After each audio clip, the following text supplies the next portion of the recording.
This is animation. Robbie. That's how you should start every podcast. What? Yeah, right. Yeah. From now on. Let's force feed animation into this quote. I don't know any other quote in 300, but it's our 300th episode. And I remember way back when you made a comment. We should start it off with a 300 reference. Yeah. We should do a 300 thing. I think that we developed it into an idea that we were going to do this whole running bit throughout the whole episode. That we gave up on that real quick. So It really just came into me screaming into the microphone. So I apologize. Listen, it worked.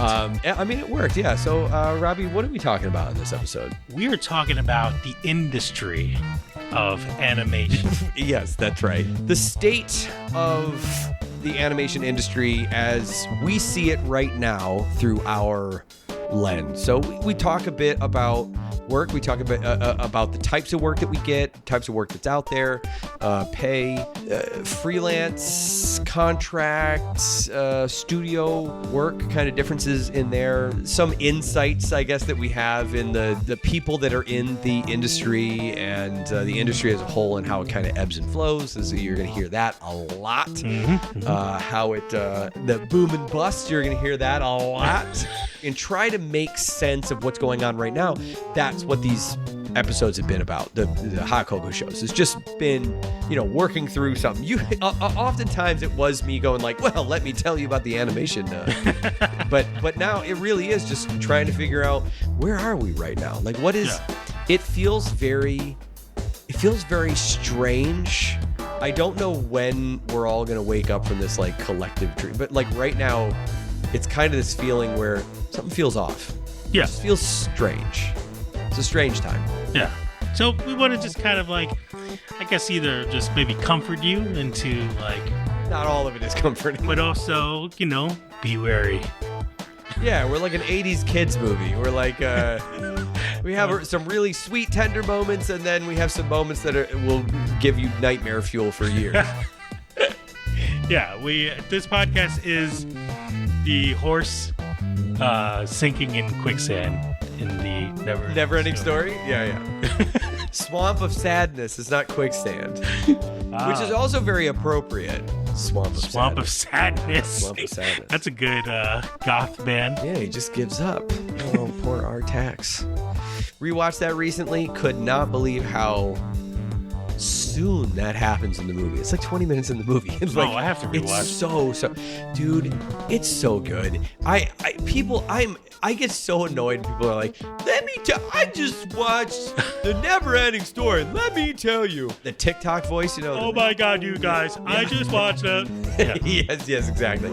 Never-Ending Story, I think it's pure childhood fantasy that is really kind of dark and disturbing, and the whole concept of it, what happens when like people just lose their imagination. That sums up the industry. I mean, I guess so. You want to lose your imagination?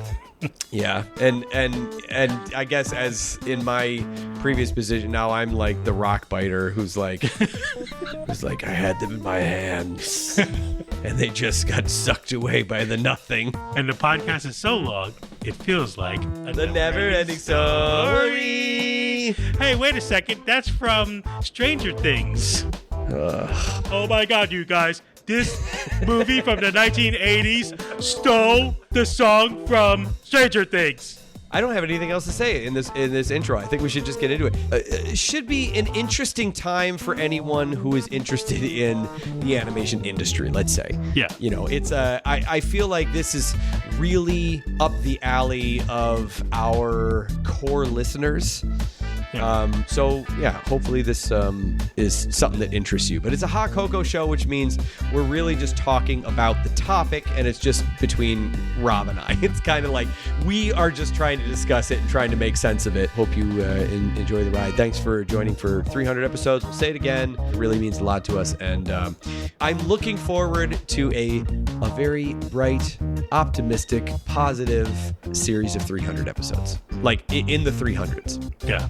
The next 100 episodes. And then we'll go back to being bitter again. Yeah. Because that's how it happens. It just it ebbs and flows. And then it's great. And then it sucks. And then it's great. And then it sucks. And then it's great. I want to say welcome to episode 300 of the Rubber Onion Animation Podcast.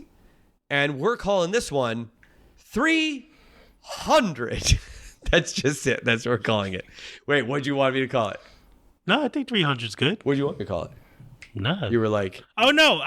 Like I said in the last episode, starting 300, I'm not going to... I'm not going to sync up our title yelling. I mean, we should call it like this is something. I can't think of what rhymes with Sparta. I think we're probably calling it 300. If I call it something else, it'll be something very clever and it'll be on the featured image. But let's just call this 300. I'm just going to put a big 300 on it, and then we took a picture of the two of us in a green and a blue shirt. This is the only blue shirt that I had at the moment. So that's good. Hopefully it works. We look just like our cartoons. Cartoons. That's it. I guess we'll just get into it. Let's do it. Let's do it. I'm Don Bluth. I'm Harry Partridge. Hi, I'm Tom Moore, teenage superhero. My name's Adam Phillips. This is Robert Valley. And I'm in no way doing a forced plug. No, sorry. I won't say that. Definitely go for that. And you're listening to...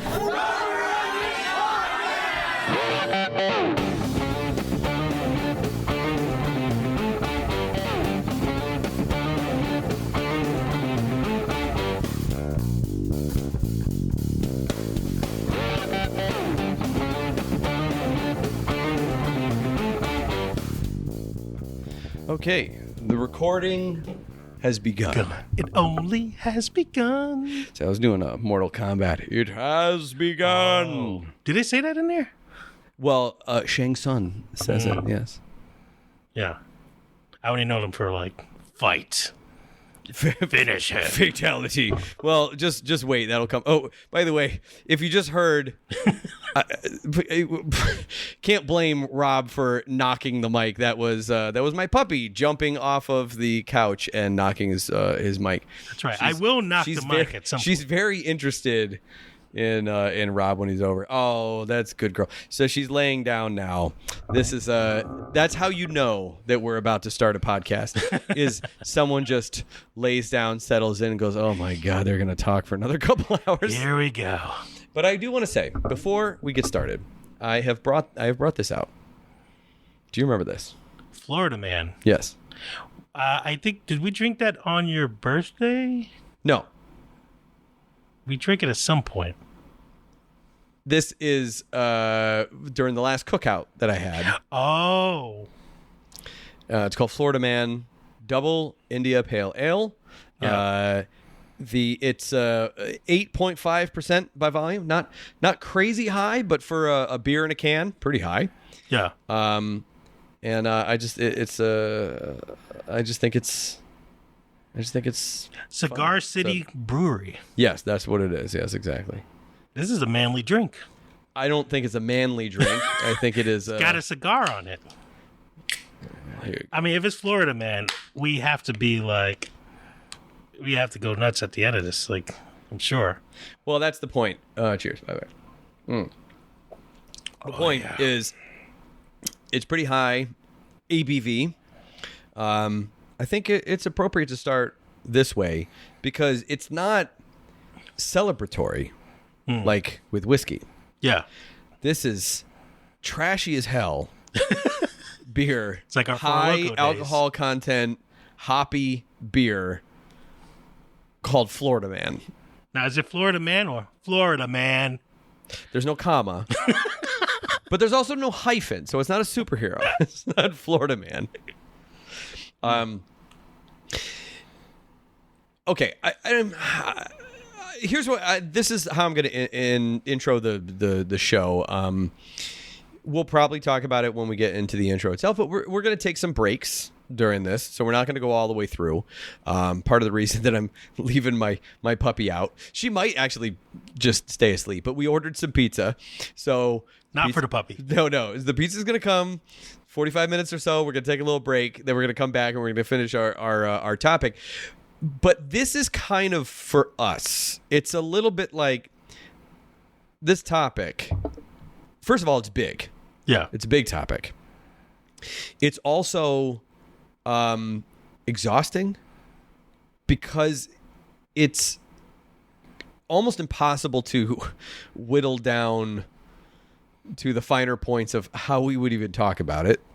And it's something that we talk about constantly now. Every time we go out with our friends, with whatever at work, the point of the Hot Cocoa shows was to talk about things that, I don't know if you just heard that was a throat burp, by the way. This Florida man is... It's kicking in. It's enacting its revenge already. The concept was when you and I would go out and sit down and talk about the industry, talk about like work in the industry. Because I've mentioned before, that was my full-time job, and you still had a day job, but you were doing independent animation. You did some freelance stuff, and you kind of wanted to do more of it. And you would ask questions. We would talk about things, and not to say that I would be always like teaching you stuff, but it was just topics that would kind of come out. Here's what I'm dealing with now. I got like this contract that I'm like signing. How do you, what do you do about payment? That kind of thing.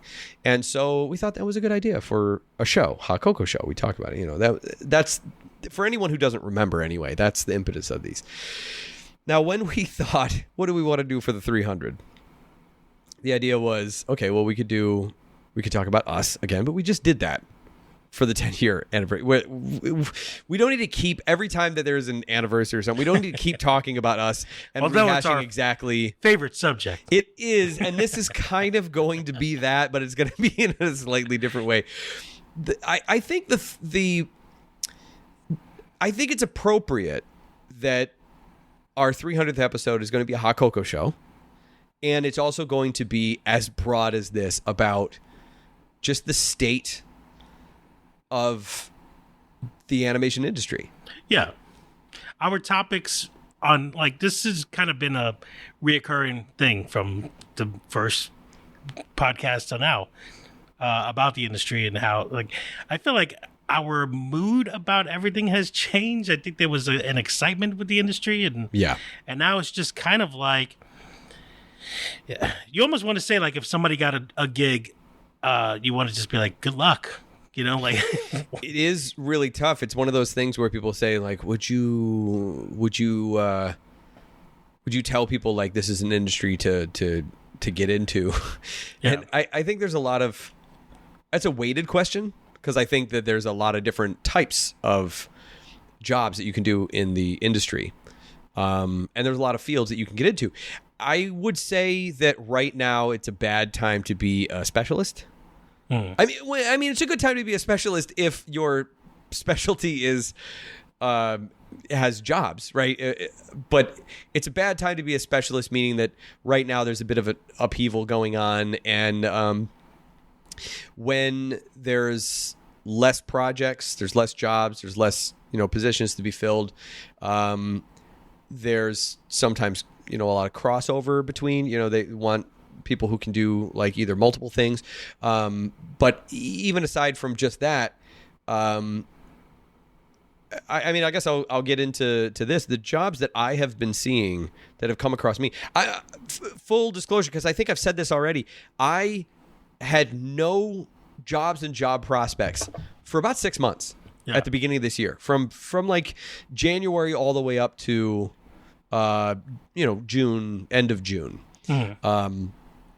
Right now I am working part-time on a project, on a show, and you start part-time and then you get extended to another part-time. It's like a long time to be part-time, which is not great, but it's not nothing. It's more than unemployment. My unemployment was going to run out anyway, so it kind of worked on that. And in between time, in the 6 months, I was working on a pitch for myself, so that got a lot of I got a lot of distance on that.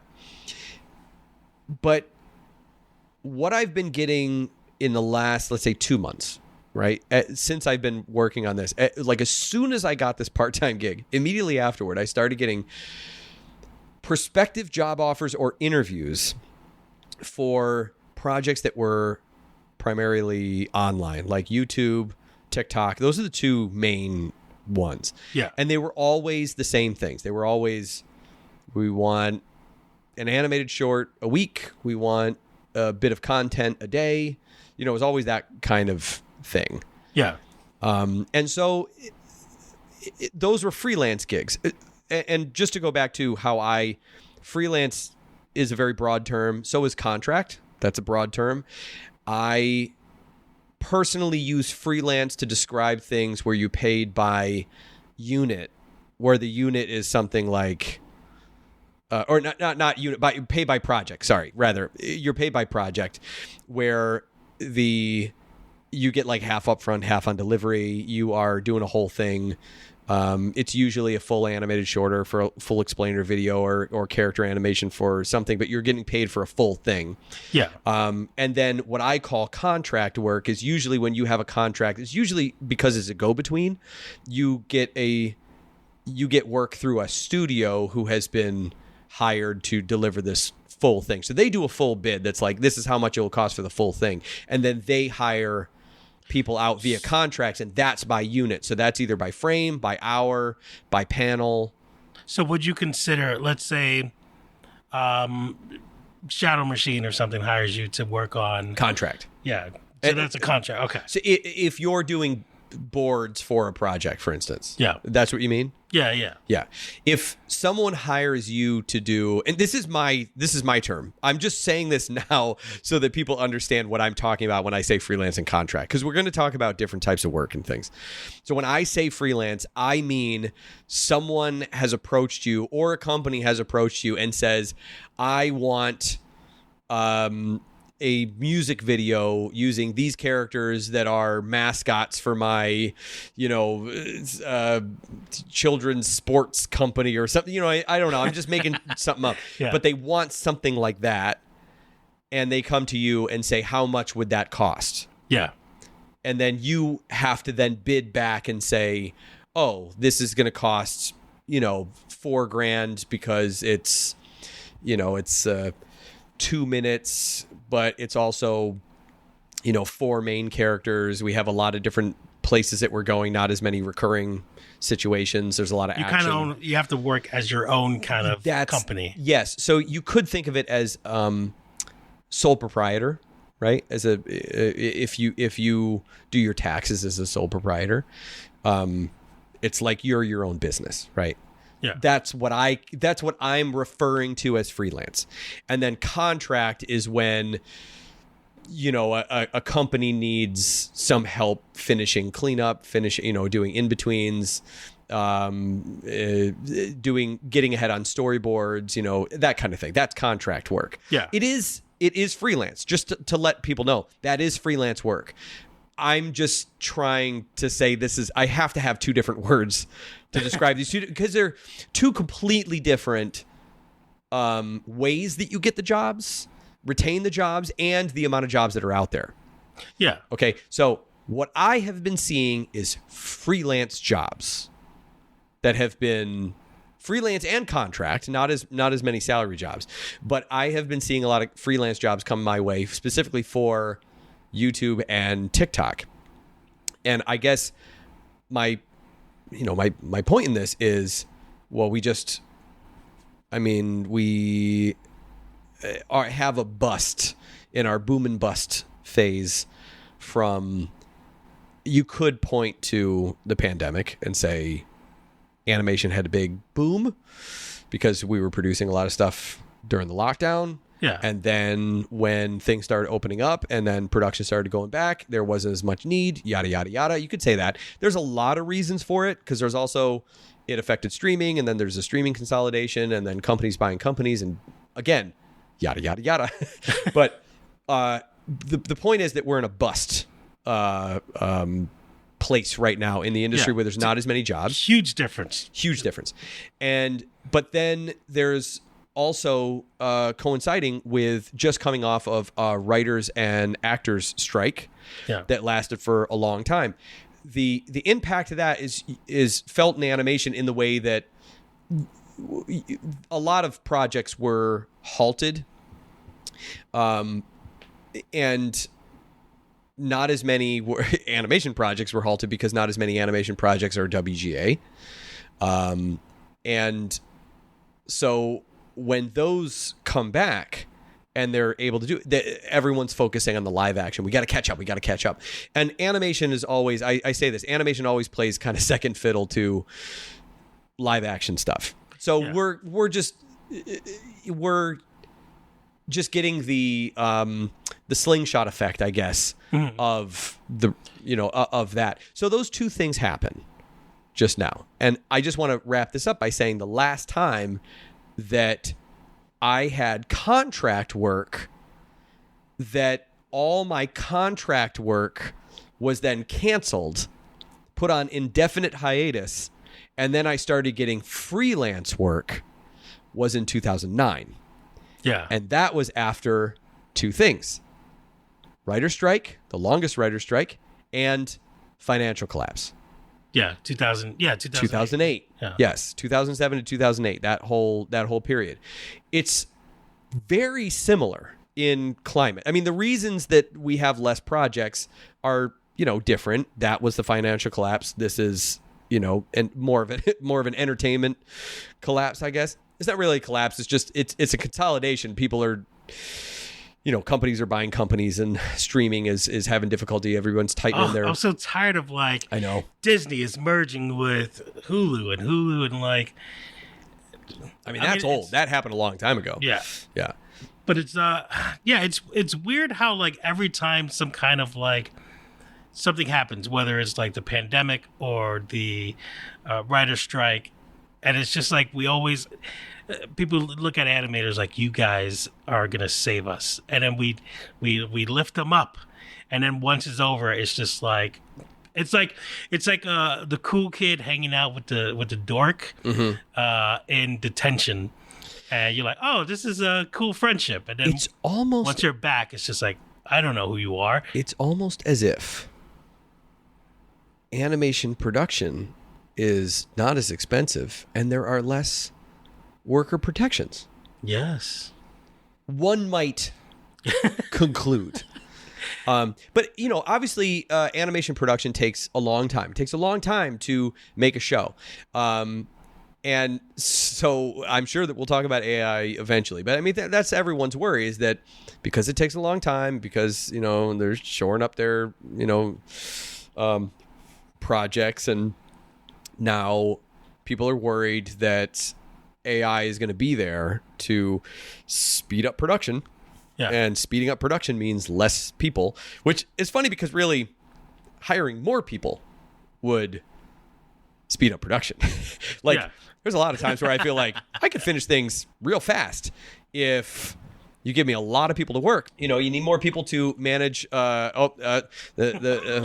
puppy has realized that Rob has a face again, and is like, oh, wait, maybe he dropped something up his nose.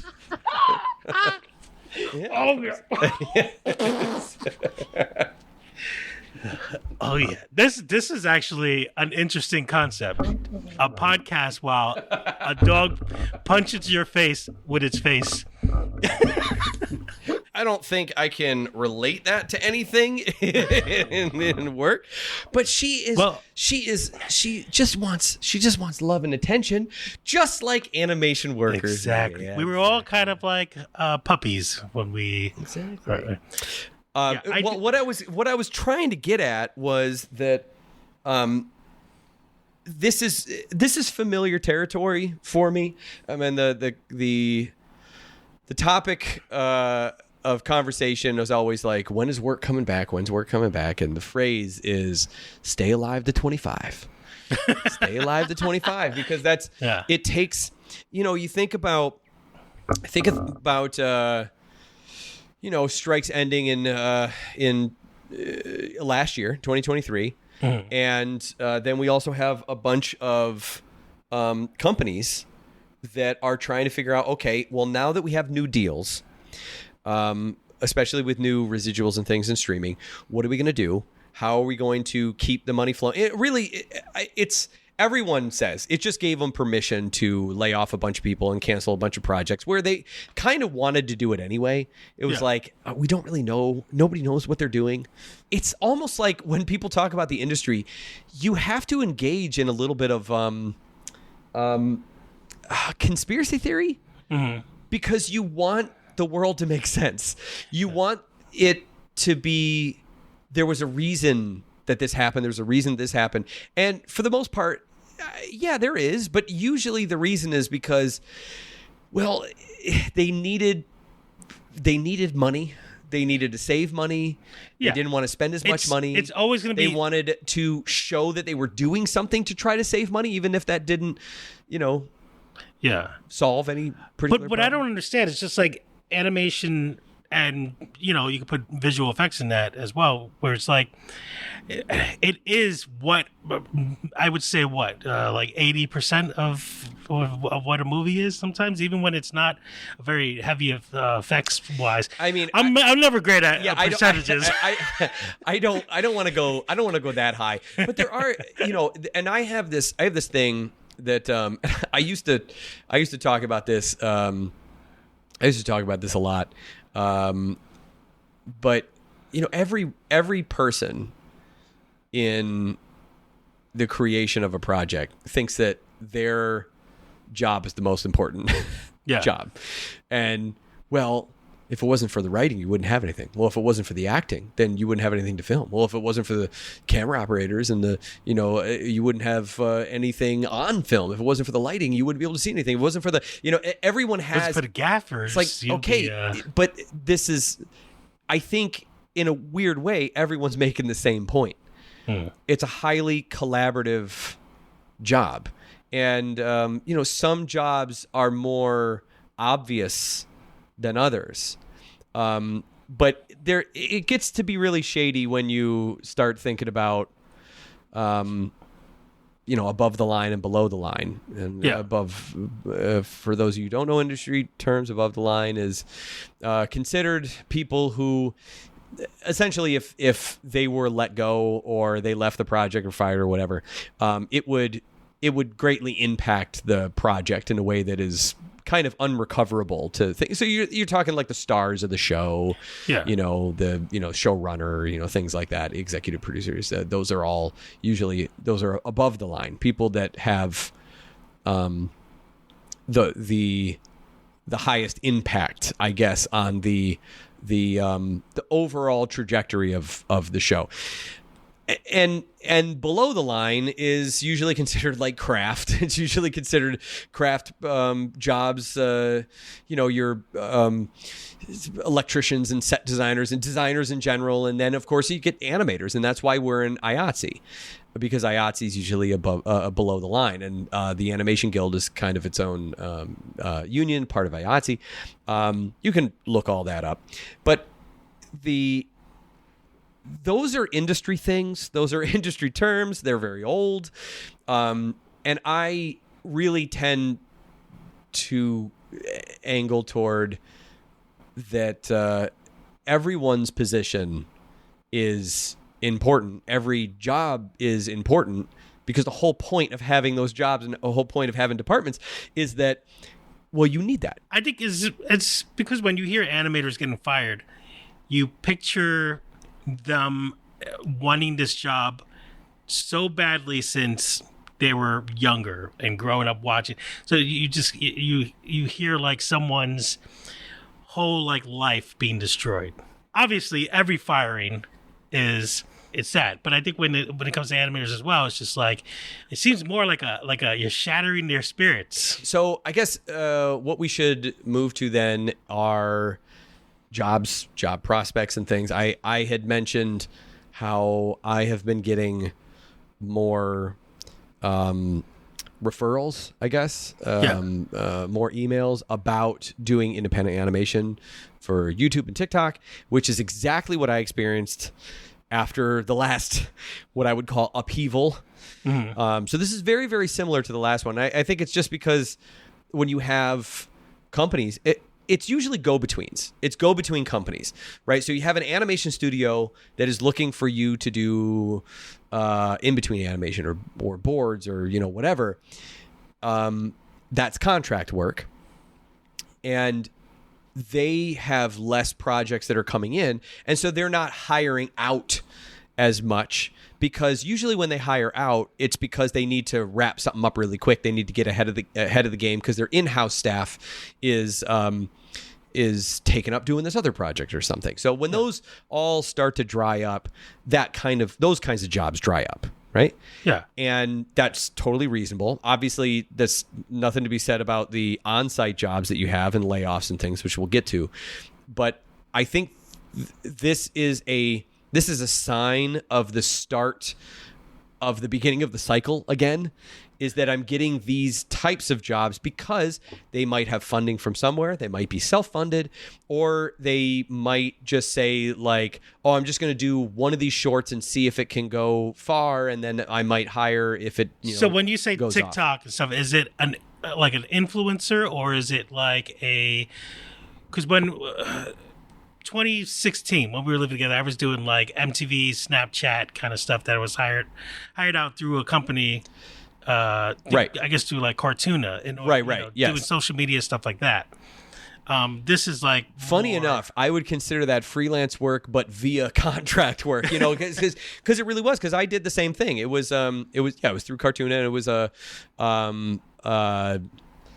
God, I forget what the thing was, but it was for Snapchat. I think it was like a New York kind of thing, and it was a full. It was a full thing. They said, here's the idea. Here you go. Just do the full thing. And then you did it. And then they might have a note or something. And then that's it. Yeah. So those types of jobs, I mean, obviously they existed before and they're going to exist, forever. So it's not really the mere fact that those exist is not really not really the point.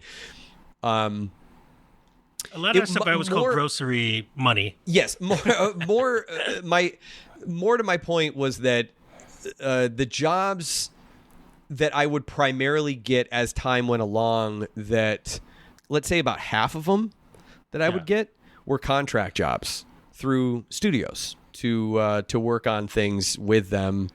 A lot of it was like retake stuff. And then the other thing was exactly what I said, which was animated shorts that were for YouTube or TikTok or something like that. And you will bid per project for those. And that's what I'm saying, freelance. And then there was other ones that were like, okay, I'm going to do this per hour or, per frame or panel or whatever. I think the thing is right now I'm just experiencing so much of the per project that stuff is coming up for YouTube and TikTok that it feels like the last time, which means that we're looking at like 2025 things starting to come back, 2026 things really being back. And if that pattern holds, then we're looking at 15 years later going through all this again. So it's pretty much back to that hustle mentality. Exactly. Like, oh, let me just get this gig. This can like kind of keep the lights on exactly longer. And that sucks. But do you feel like, all right, when you were doing freelance, was there ever a time where you're like, eventually I want to get a job in the industry and like settle there? I don't think I ever really thought of it that way. I think I'm trying to remember, because obviously my goals shifted over time. I was very methodical about my goals. I've always done a 1, 3, 5 year thing. Mm-hmm. But I think what I felt was the most intriguing, I guess, trajectory for me was to do freelance, get money, to be able to make my own animated shorts without fear of not being able to pay rent and stuff like that. Like make a decent amount of money where I could take some time off, pay my bills and things, make an animated short, make some stuff that would really get popular, that would really get attention. And then I could make my own stuff and make money doing my own things. Yeah. I didn't realize how much freelance is kind of like being an Uber driver, where you're like, that's exactly your what own that's hours. exactly what they are. That's exactly what it is. Yeah. it's interesting. Yeah. Do you feel like if you were in the place where you were before, where you were just doing freelance stuff, if you were there now, would you feel safe to know that maybe I don't need to make the jump to any kind of industry job? I could kind of just stick to this format. You mean right now? Right now? Yeah. Oh yeah. There's no way I would be looking at trying to get a job in a studio if I had never had a job in a studio before and I was doing freelance. This is my time to shine. It's interesting. Yeah. You and I both kind of started out just doing kind of freelance stuff and our own thing. And a lot of people, they just they go to school, leave the school in the hopes of like getting a gig for, a network or you know, some form of industry gig. Yeah. Standard job. Yeah. And now it's just kind of like it's a scary thought now to I think that there's always been a running joke. Oh, you want to be an artist, you prepare to be poor for the rest of your life, but now more than ever, it just feels like that. But then there's also people who are taking the route of like almost like using it, any kind of gig as a stepping stone to, I feel like more animators are representing themselves more than just being an animator for like a show or something. Well, I do think everyone's working on their brand. Yes, I do think that something that has changed recently is now I've mentioned before, millennials are like, we're clearly the hustle generation. We started that whole influencer crap. Like we're the, we gotta hustle, gotta be an entrepreneur, or everything was an entrepreneur. We got merch, everyone. What's up, YouTube? Yeah. We got a box that I ordered from. Millennials are responsible for smash that like button, is I guess what I'm saying. God. So what what I'm observing is there, like when I was starting, obviously a lot of it was having your brand. I mean, there was a lot of people during that age. We talked in the last episode about Smiling Friends and the Newgrounds era animators and things like that, and how they're using their work on that show to their advantage. To post things online, and that's getting some very organic. I wouldn't say viral, but organic marketing for them. I think that's the difference. The difference to me is that when we started, independent internet, quote unquote, animation was still new. I mean, Newgrounds was the place for it. I mean, YouTube was it YouTube 2006? I think 2005. It was either 4 or 6. 4. I was gonna say 4 or 6. In my head, it's an even number. So I'm gonna say 6 because I feel like it was around the same time as Netflix. So I feel like Netflix was like 2007. See, I thought Netflix was like way later, but that's when they were like mailing DVDs and. Yes, that was the DVD thing. It was I think maybe it was earlier than that. It was a Columbia Music House, whatever that thing was. yeah. But renting, yes. Oh man! Wow, what a flashback! Get those little stickers and like. My friend just saved all of the music and just never sent it back. Yeah, it was a great time. It was like, okay, let's do Pearl Jam and Stone Temple Pilots and Megadeth and Offspring and just that gives you an idea about that particular string of things. Sit down and listen to music. Yeah. Well, my point was that now we're in a similar phase. Because actually, rewind back to when I was saying I was getting all the YouTube, jobs, those early jobs, things for the internet, animated shorts. Here, make my series a dream kind of thing. Yeah. That was 2009, 2010. And I think in the early in the let's say early to mid 2000s, right? So 2000 to 2005, 6, whatever. Yeah. That is a big boom in internet animators. In that, Newgrounds era kind of thing, and it increased over time. It continued moving, but around like 2007, 2008, you have like some really, really consistently producing animators that are coming out with stuff. We had some people who were like past Disney animators that were doing things. We interviewed Adam Phillips. There's Bernard Derriman, who's now, on Bob's Burgers, with Arjun Poopy. There was like a ton of things. And also everyone has had more sex than me. I don't know if you remember that animated music video with the bunnies. Yeah. Bernard Derriman did that. That was one of my favorites. So like you had that kind of era of stuff, and then all the things that I'm saying. There was the financial collapse and the writer's strike, and then the adpocalypse happened on YouTube where that was 2010s, right? Yeah, that was 2010 20 oh shoot, was that 2015 2014? I think it was around that time, because there was a time where people just stopped posting animation on YouTube because it wasn't. Oh, you're talking the length. Yeah, they changed. Yeah. Yes, it was the it wasn't the amount of views that was the most important. It was the amount video or something. Yes, exactly. And in that case, it became more of a thing. And that, I think, actually was probably earlier than that, because I feel like that was a very similar. Like I felt like I was okay because of my video blogs and things like that. And I kept doing, we did the movie reviews. I was doing these like micro shorts and things at the time.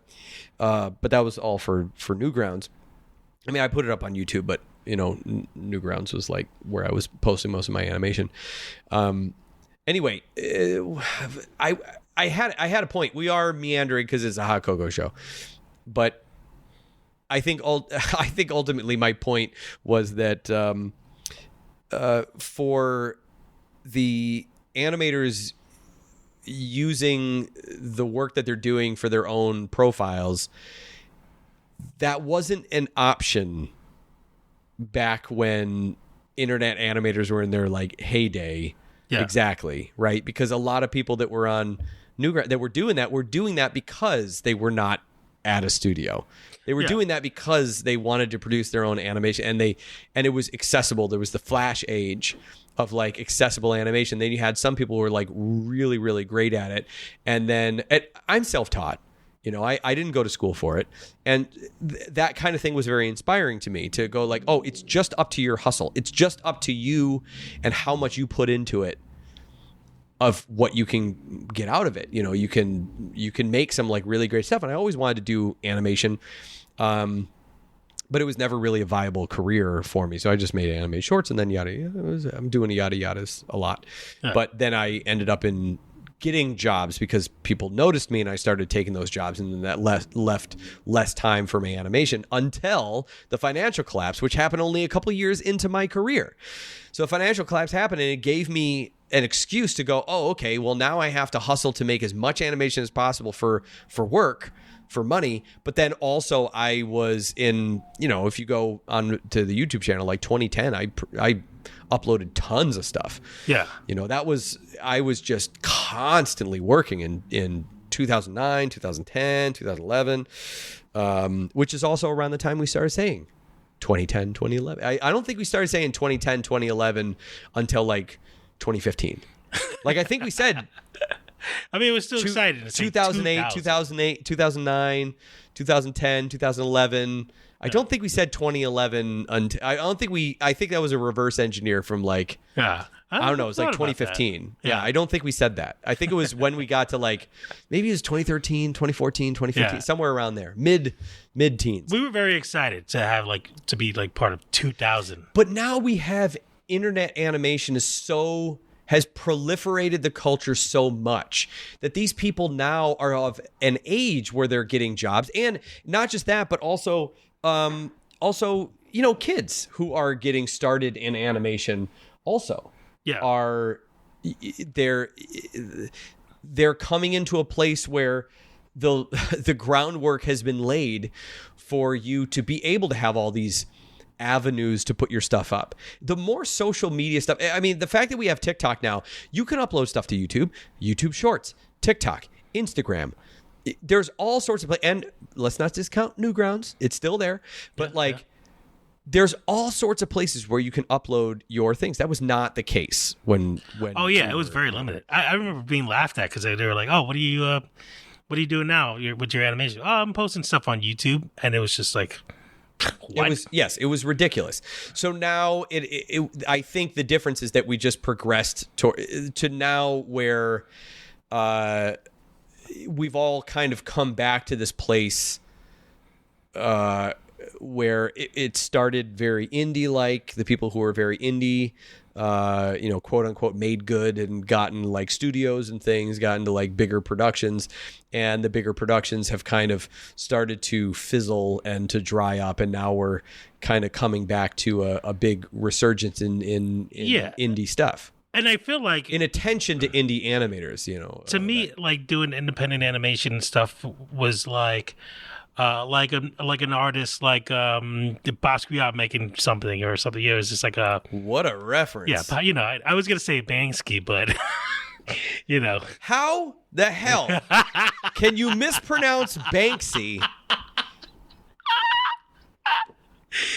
Like representing your art through animation. Which is funny because I put animation in the art gallery one time and someone was like, "That's art." I don't know, but to be fair, it was Popeye beating up a baby in stop motion. Oh yes, you've told that on the podcast before. That's art. Yes. If Bud Powell can be art, for anyone who gets that reference, I love you. I love you from the depths of my soul. I mean, that is a reference that is so old and so specific at this point that only the truest of RubberOnion fans will get that reference. I got to be honest, I don't know if I know that reference. How about this? Will you get it if I say this? Bud Powell. That does sound familiar. Bud Powell. I'll tell you afterward. I kind of want to leave this as just a little Easter egg. Oh, look at that! It's like a little reflection on. Yeah. Oh, there's the pizza. Okay, let's take a break at Bud Powell. Yeah. I already started recording. All right, that's good. Because I wanted people to know what you're really like when you're trying to do something. When you're trying to move around a microphone, you whisper creepily to yourself. I mean, it's the Bob Ross kind of way of things, No. Bob Ross did it in kind of sweet way. You do it in kind of a Buffalo Bill way. Happy little bush. Oh, no. Rub the lotion on his skin. No. All right. Listen, hey. This might be a bad idea, but I got two things. Okay, this one's called. This is a new drink. It's called Oregon Old Fashioned from Straightaway. God, these cans are adorable. I know they're tiny little things. And I'm not 100% sure. It says whiskey, simple syrup, bitters of filbert and fir. So I think it has to do. Now I don't know if filbert and fir are names. It's I know fur is filbert and fur. They're Muppets. That's what they sound like. Right, cheers. Okay, cheers. There you go. It's tiny. Mm-hmm. Ooh, it's good. That packs a punch. It does. Love the illustration. It's like a woman dancing with a squirrel. They're catching a squirrel person, and they are cutting an acorn. It looks like. I thought they were catching acorns. No. That's a saw. That's a big old saw. Listen, I have no idea.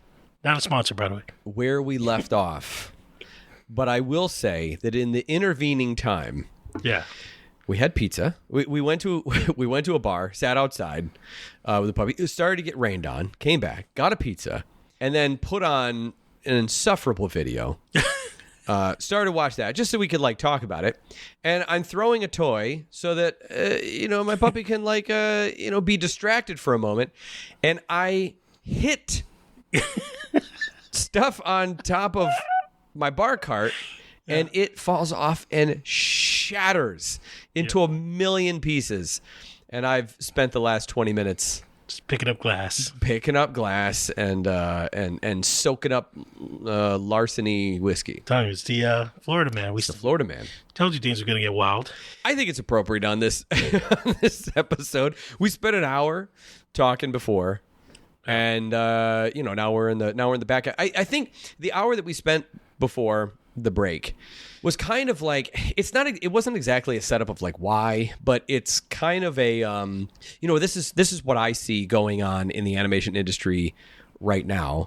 Yeah. It's here are the jobs that I'm seeing come in, and from my perspective, it feels very similar to what it was, back in 2009, 2010. If that's to be said, then yeah, we're looking at the people that have a little bit more hustle in them are probably going to get some more jobs. We're probably going to have a little bit of job shrinkage, and then stuff is going to start rebounding because we have, I don't know why I said it like that, rebounding. And it's like it's like I'm going to watch the TV. It's kind of out of fear to not produce a project, to not put forward a project. Say like, I don't know if it's going to do that great. The entertainment industry is gambling, and everyone likes to think that they have a strategy when they go into the casino. And if you come out and you win, everyone's like, oh my God, he's got it figured out. And then you write books and self-help things and do seminars, and you never ever gamble again. Because if you do, you're going to be found out to be a liar, right? Yeah. Or you just get bankrolled so highly that you can't ever lose, because the best gambler is one that can keep playing. It's like you'll never have a hangover if you never stop being drunk. It's what hair of the dog is, Yeah. So I think some of that can be, that weird analogy can be extended to the entertainment industry and CEOs and presidents of networks and stuff like that they have to think about what's going to do well, and they have to gamble a little bit and remember that no one knows what they're doing. I think there are guesses that people make, and you think like, yeah, this is you're right in hindsight.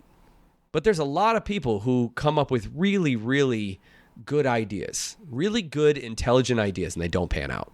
Yeah. So right now, they're just kind of scared. Nobody's stepping up to the craps table. You know what I mean? Nobody is putting down their money right now. Everyone's just kind of standing back because they're like scared of that result. Slowly but surely, some people will start, putting down a little money here, a little money there, and then jobs will start coming back, because that's the boom and bust of it all. Yeah. So the animation industry is not ruined. I know, and we watched the video. I just had to say it because we were talking about stuff, and I was like, "Have you seen this?" Because it was going around. Do you have anything to say about the thing that I just said just now? Well, taking a gamble. I remember when you say gamble, as far as like the person Procter and Gamble. Okay, but not individual animators. Bidders of Procter and Gamble. Because my main concern now to bring it back to me again, when it's a hot cocoa show, it's just us. When leaving, my stable job to be in the business, the animation business, was like, what happens when this project ends? And the thing was, you make friends with animators.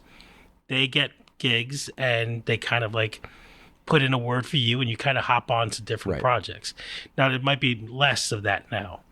No, it's still the same thing. I think it might even be more so like that. But it's just the number of jobs is just less. That's all. Yeah. But that's why That's why I always, well, not always, but I guess I guess I've been in studio. I guess I've been like in studio for like 8 years now, for almost 8 years, which is crazy to think about because I was a freelancer for so long. It was just like 12, 13 years. Yeah. Something like that. And then, of course, I did freelance continually past that. I've done less freelance lately. It's been more in studio and contract I'm work. going to throw in a bad Walking Dead analogy. Oh, please. But every Walking Dead season, you're out in the field, out in society where zombies are everywhere and you're surviving. And then they always find sanctuary just for a little bit until the zombies break down the walls that they had up. And then all of a sudden, everyone in that little safe haven is back into the zombie streets until they find another place to survive. And there's another. And the only people that can survive are the ones that probably started in the zombie streets. The ones in this relationship, the ones that are comfortable freelancing, because it's a different. Yeah, it's a different existence. It's a hustle. You don't want to freak anyone out. You don't want to say like, there's zombies out there. I didn't go to school for anime. I had a different path, and it was a tough path to get into animation. But I had skills that benefited me when I finally did enter the workforce in a studio. And I don't think it works as well in reverse. I think it works a lot. It's a lot easier for someone to, if you've already gotten into the business as a freelance animator, especially one that didn't go to art school. Yeah. Once you're into a studio, it is, I mean, yeah, I just felt like, oh man, I get paid every week and you give me assignments that I do, and there's I mean there's some problems to solve that, like, oh, I don't know where this prop is, or I don't know where this thing is, but you have a server that I can go look, you have tutorial. Like, to me that was like, this is everything I ever wanted to learn how to do animations right here in front of me. I gobbled it up. Yeah. I don't think it works the same way in reverse. You know, when you like go from school and then you go from school to college to university, and then you graduate there, and then you go into a job in a studio. It's kind, the expectation is that, okay, I just did all this stuff. I'm going to go in. I'm going to get a job, and I'm going to be pretty good there. I'm going to be solid there, or at least because I graduated with this degree, I'm always going to have a job. There's always going to be stuff for me to go on to. And really in the intervening times, you need to expand your search elsewhere, or get very comfortable with unemployment. But like you need to expand your search elsewhere. You need to get very, very good about saving money when you're at a studio job. But also you don't have the innate idea of how much money do you need? How long is it between projects? How hard is it to get a job? How hard is it to get a freelance job? Like, where do I post my stuff? Where do I network? How do I get this stuff? It's the question of like, how do you break into the industry? Breaking into the industry is easy compared to doing freelance. Like that idea of, how do you get work? How do you, Rob Ulfo, get work when you're competing with other Rob Ulfos out there? If someone posts something on LinkedIn, Craigslist, Facebook, Twitter, whatever, you got to get lucky. You got to be first. You got to be. I mean, I've been very fortunate, persistent. Where people have seen my work and they go, "Hey, that's we the want thing you is to..." because you had a stable job and you were doing independent animation, you were uploading as much as you could, and then they searched you out. So that's the other thing, is working a job. You think, okay, I get a job and I'm going to be able to just kind of ride it out here, and then we're going to get another job. No, probably not. You need to have some consistent stuff that you upload. And I think that there are some departments, I guess, parts of the industry that are easier to do that than others. I think design has a pretty consistent path to being able to, even if you don't have designs that you created for your work to be able to show on your portfolio, you could probably show technical abilities of your profession quicker and more efficiently on your off time than someone who is an animator, for instance. So especially someone who's a digital animator, because first you need a rig. First, if you're a digital animator, you need to work off of a good rig. So are you going to steal it? Are you going to get a free one? You get a free one, you know, it's got to be done in a way that feels right to you, or you have to adjust it. If you're a hand-drawn animator, that could be easier, but obviously it takes a lot longer. You could animate something, but you still have to design the character before you animate it. You see what I'm saying? There are other phases to get to if you want to create your own example of animation. And that's why I think it's smart for people to go like, okay, well, I draw Daffy Duck really well, so I'm going to make this little animation for Daffy Duck and say like, this is just for example purposes. And, you could totally do that. You've whatever character you know how to draw, so you don't have to design it. Just come up with an idea, come up with a sequence of animation. If you've already done a sequence of animation, you could probably take the general idea of the motion and trace over it, or you could come up with a new rig and do it on top. But you have to get a little clever about it in order to show that stuff. It's just a long and short to say that it's not all departments. It's not as easy. It's not as easy for everyone to create a portfolio of work when you first get out of college that isn't your college, thesis or in your college work. It's very obvious when you watch a reel and it keeps coming back to one thing that looks pretty good and the rest of it is kind of janky. And then you're like, well, this person just graduated and that's clearly the thesis that they've been working on for like a year and a half. And the rest of it is just some odd stuff that they, some practices or something. Do you think like, I don't know, like, would you consider, like, did you always consider yourself an animator even if you wasn't in the industry? Like, do you ever feel like that was kind of like, I don't know, whenever you're doing something else and did you tell people, oh, I'm an animator? Or do you feel like that's the official kind of like... You mean when I was freelancing? Yeah. Yeah, I told people I was an animator. I mean, it's my only source of income. Yeah. Was creating animation and selling it. Like, so yes, I feel like that's a safe. I don't feel like I was deceiving anyone to say that. Yeah, no, I called myself an animator. Yeah. It's so funny. I just remember like doing animation, just like, and again, working with animators who worked in the industry and then not knowing all the steps and then having that shameful moment where they like, hey, this is kind of crazy what you did. Did you feel shame? Yeah, I don't know. I was helping someone out and I didn't know about you have to go into the symbol in order to make changes and like you're talking Flash. Oh yeah. Like Flash goes, like. Oh yes, I remember. I spent many a day showing you the nested symbol animation. Yeah, because when I got the job for Trip Tank, but there's a lot of people who didn't know that though. Yeah, I mean, I'll tell you someone off air, but someone that I also taught symbol animation, and they were like, "This is game changing," but it's not intuitive. It's something that you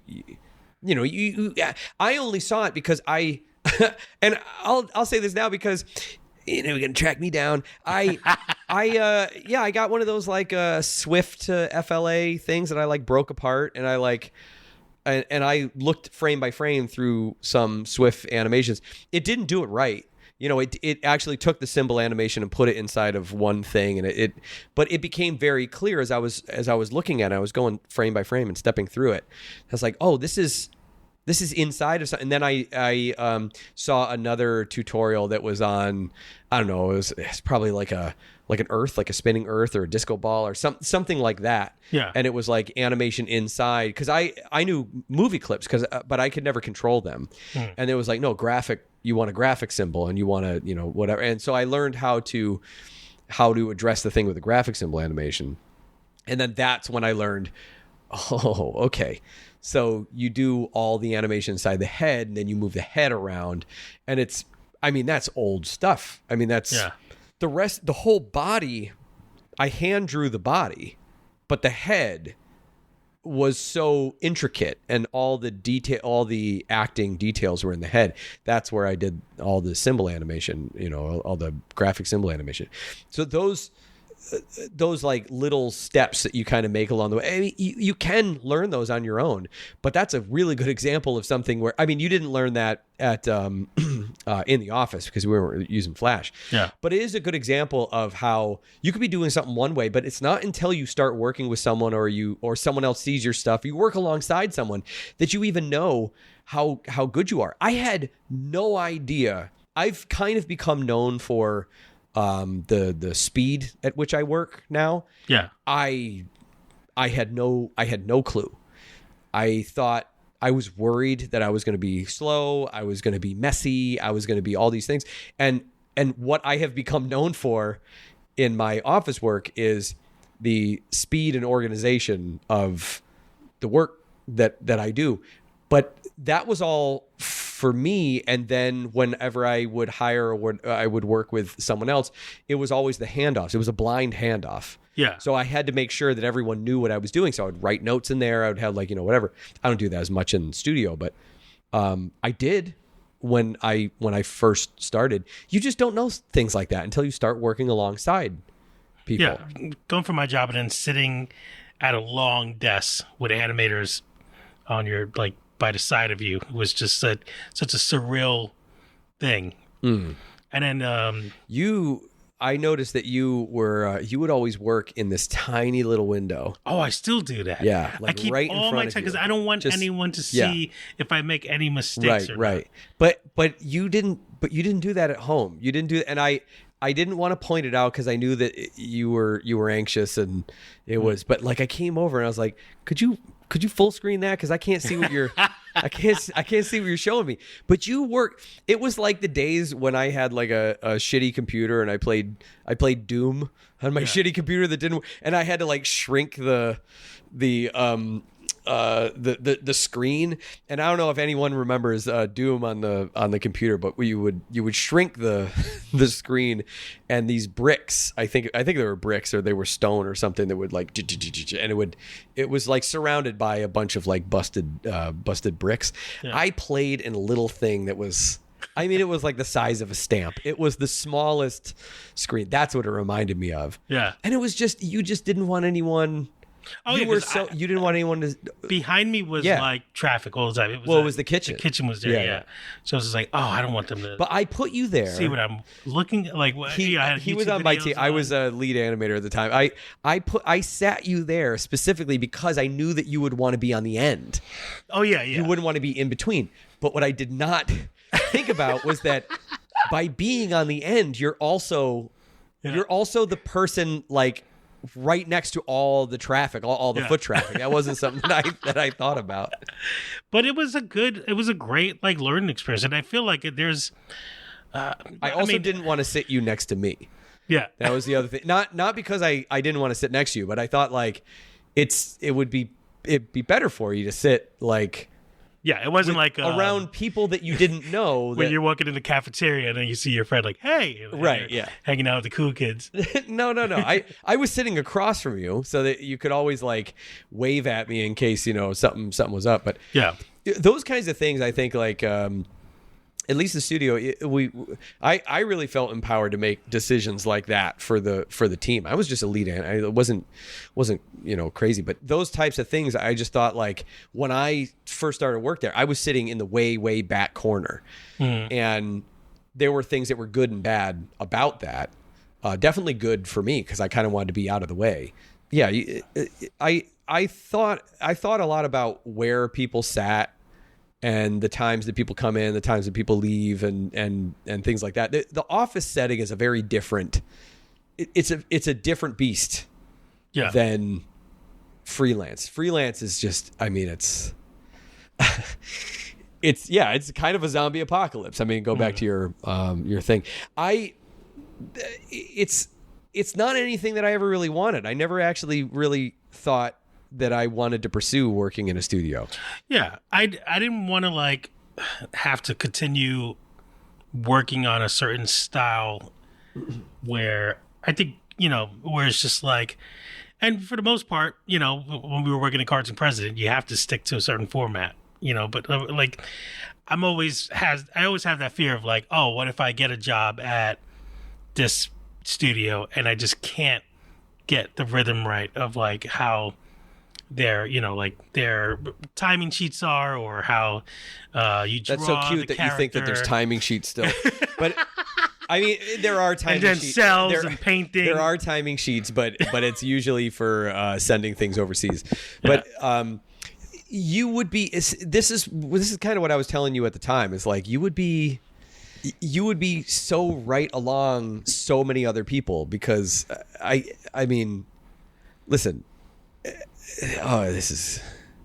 You know what? It's our 300th episode. I'm just gonna be real with y'all, okay? There are people in every job that you just go, how do you have this job? Yeah. How are you here? Do you even like this? Do you even want to be here? Is this even something? And I'm not even talking when I was a director. It was like it's literally every job that I've ever had. Yeah. It's not in a managerial thing or a supervisor or whatever. It's like it's literally every single job.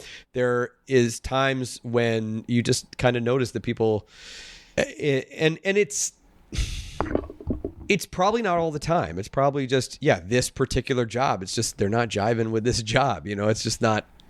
It's not hitting them right, Yeah. And or maybe they're having personal issues, or maybe they just I don't know, maybe they had an opportunity for another job and they got this one and they're reluctantly there, and they're kind of like, there's a lot of, it's just, I think there's an idea that it's like, oh yeah, everyone that's working at a job, they're like all, and I said earlier, everyone's trying their best to like make a project and make a thing and upload. And for the most part, that's true. Yeah. Most people are really trying their best as they see it. But then there are a select few that get a job, and as soon as they have the job, they're like, well, I got the job. My work is done. Yeah. My work was getting the job, and now I'm done. And then almost like they Trojan horsed you into kind of, and it's a very weird tactic, because you can, I mean, that can work. That works for a season. Then you're probably not going to be invited back unless you do the thing like in school. At the last possible second, you like in the last month, you like do a lot of extra credit, you do a lot of stuff, and then you're like, all right, man, I guess we'll invite them back because they showed a lot of improvement, Yeah. And then they get invited back, and I'm thinking of a particular example. It's like, oh yeah, no, they really turned it around, and then they come back. It's like, oh no, that was just they just duped. Yeah, everyone. Well, it's like politicians around election time. Yeah, exactly. Totally. They're just campaigning, and they're like, "Oh, I guess I didn't even think that was a possible tactic." But then there are people who work so much more than they need to. Than not that is required, but like they just put so much into it, and they care so much that you actually have to sometimes try to remind them, it's just a job. It's like, It's okay. You can, chill out a little bit. It's all right. We can kind of pull it back. But that's the tricky part about everyone's different. That's an office. It's people, it's personalities. There's a lot of different types of people. It's the school project.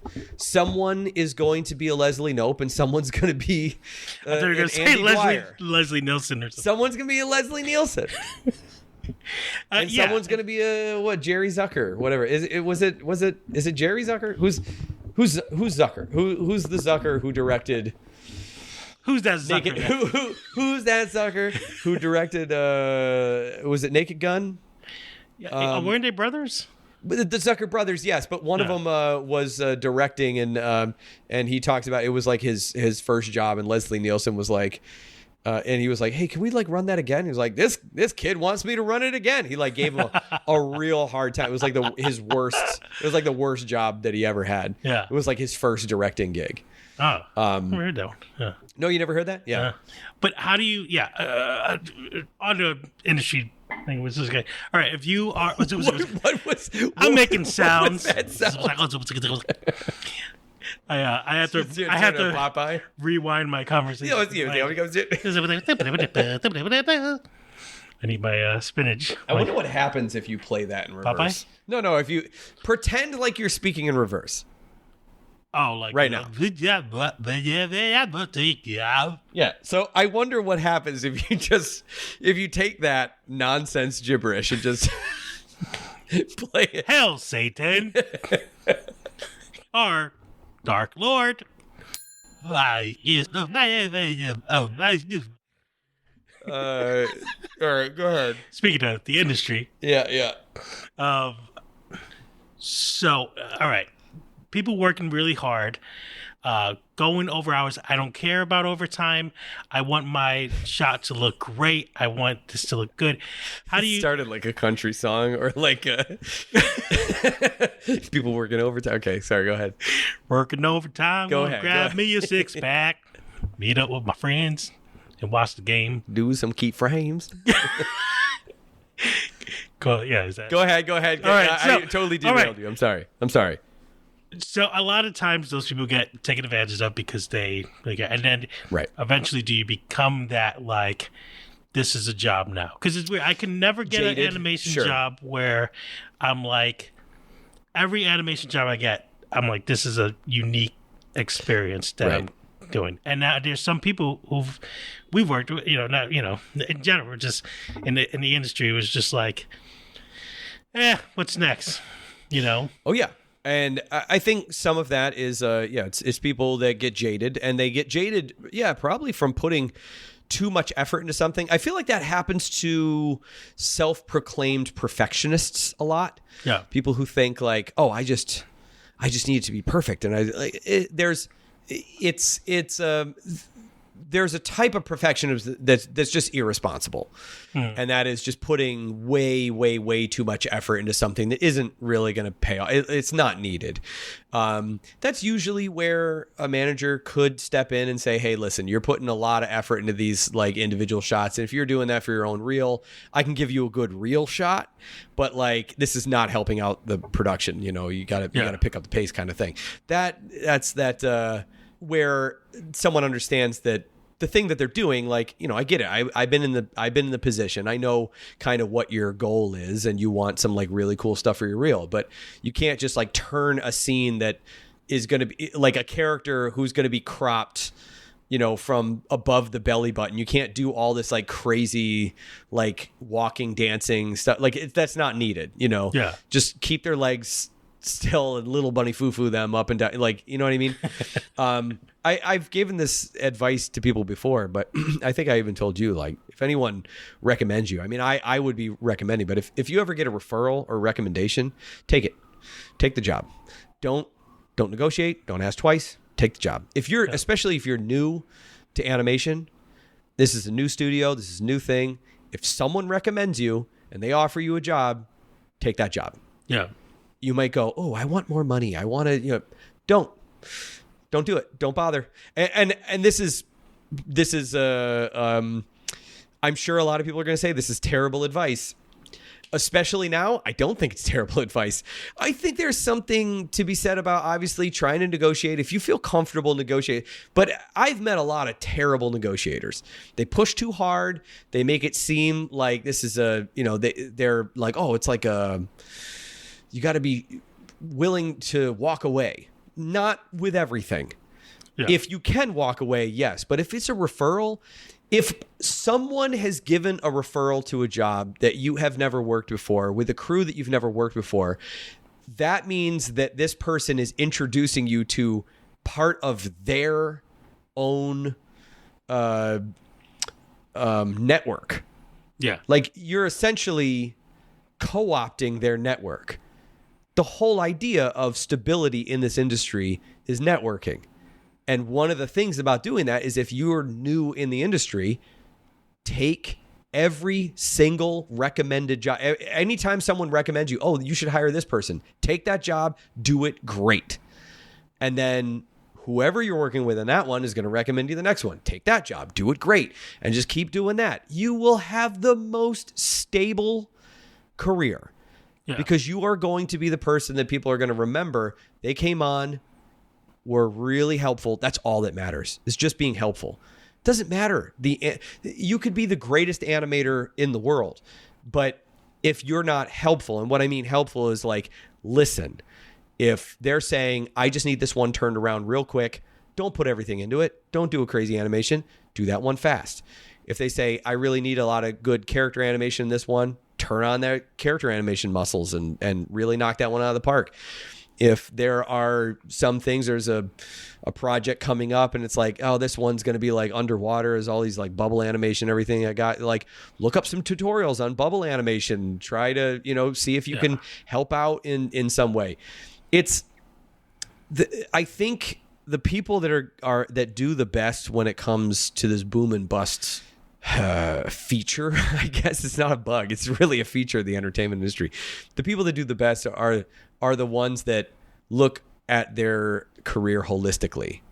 As I'm an animator, and when I'm on a project, I watch the animatics. I read the scripts when they're handed out. Whatever they want to hand me. Tutorials. If they got tutorials, I watch those tutorials. I learn the intricacies of the program that we're using. I attend all the meetings. I take notes. Just be someone who cares. Someone who looks like they care. And that can show up in different ways. Not everyone does it the same way, but no one should ever question that you care about your career. Do you think this affects your somebody getting in the industry where on the internet they're an animator and they badmouth the show, and it's okay to critique something, maybe kind of like have judgment about, whether you like or dislike Big Mouth or something, but like Rick and Morty. Yeah. Some people go and really like burning bridges almost, where they just like. Are you saying jobs that they worked on, or oh no, just kind of crapping all over, a series that's out or something? Do you think that affects like their way of getting into the industry? Because I'm sure, like, if you're going for a job interview for something, that company's going to look at the way you kind of talk about. You'd think so, but they don't really. I don't know if anyone has ever listened when I applied to a job. I don't know if anyone is like, I'm gonna pick out a random episode of this animation podcast and hear what they have to say about, like, maybe if you put it up on Twitter or something, like I guess maybe the easiest thing would be to search for a keyword using your name and like the show to see if you ever. Yeah, I mean, what maybe I guess I'm really talking about is like, all right, so like the Ren and Stimpy. I will say that online, I do know that there are other industries and probably in animation as well.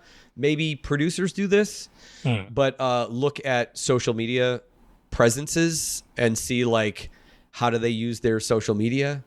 Yeah, that might be. I mean, yeah, because I never saw it as a bad. Because I mean, obviously, I do that a lot where I make jokes about. Sure, you insult someone and then they come on and we interview them. That's how you get them on a show. You just badmouth their work. But like, I noticed a trend now of animators who don't like a certain way the animation's looking, and they do their version of how it should look. For example, there's some animators I know. Oh, I see what you're saying. I don't think that's going to have an impact. Did you want to continue saying? Because I know what you're. Oh, like the for example, the Ren and Stimpy leak that went out and people were seeing it. I'm like, this looks like crap. This is how it's supposed to look, which has to make the animator feel like crap. Because I'm sure the animator went into this thinking, I'm gonna make Ren and Stimpy. I think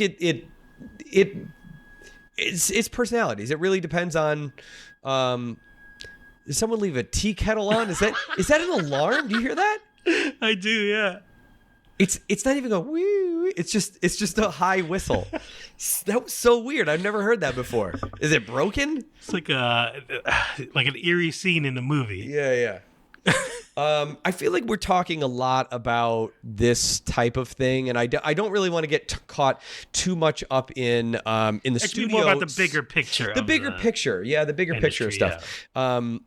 But I do think that if you are an animator and you're in that position, it's really, really, really easy to look at your job, your assignments, your thing, and your one little plate that's in front of you. Wow, that was a huge lightning bolt. It was like the lights just turned on. That was huge.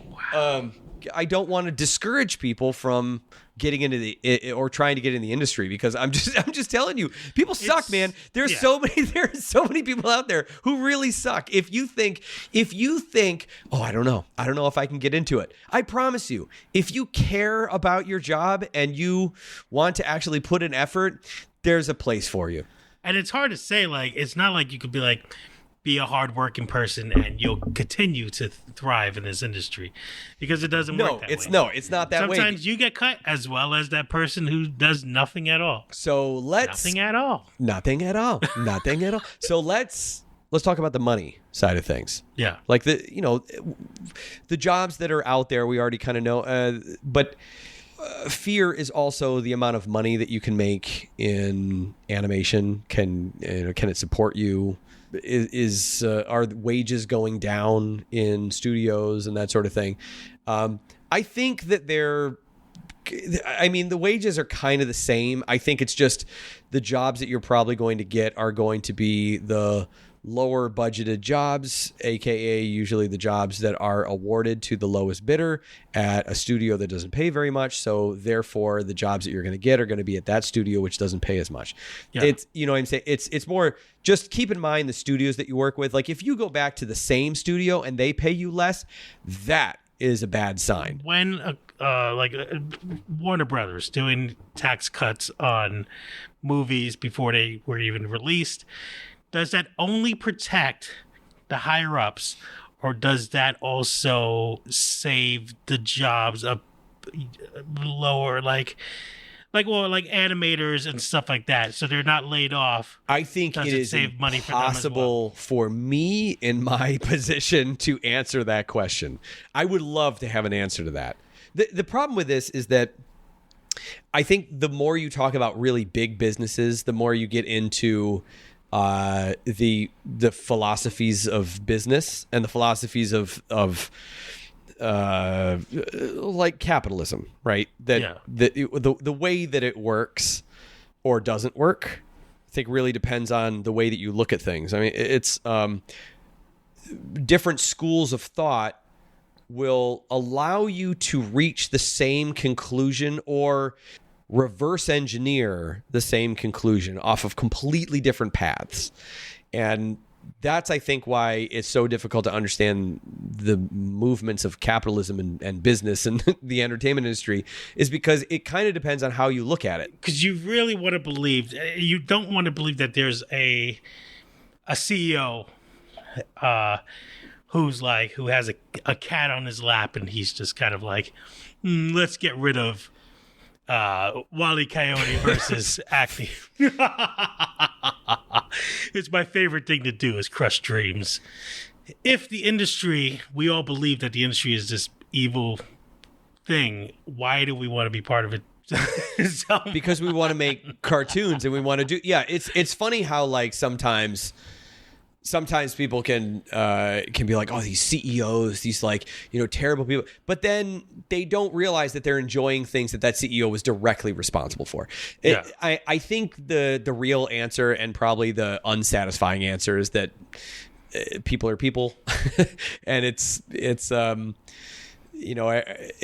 and people look at things in different ways. There are times that I've been in conversations with people that I cannot understand how you can see the world that way. It's genuinely shocking to me that that you are maintaining that this is the way that you think that the world works. But in their head, there is a logic there. There is a logic that goes, well, they have an answer. They have an answer for every point that I bring up. I think it's wrong. But in order to try to disprove it, I have to bring up so many other things. And then, but that's the problem of talking to someone who has a worldview that is different than yours, that you feel very strongly in your gut cannot be right. Yeah. But I don't have the data. I don't have the higher education to be able to make that point. I think that's where we were talking about big business. Like I do my best to try to explain it in layman terms, knowing full well that I am a layman explaining things in layman terms. I do what I can through business for my business. Yeah. And I have read things to the extent that I can understand them.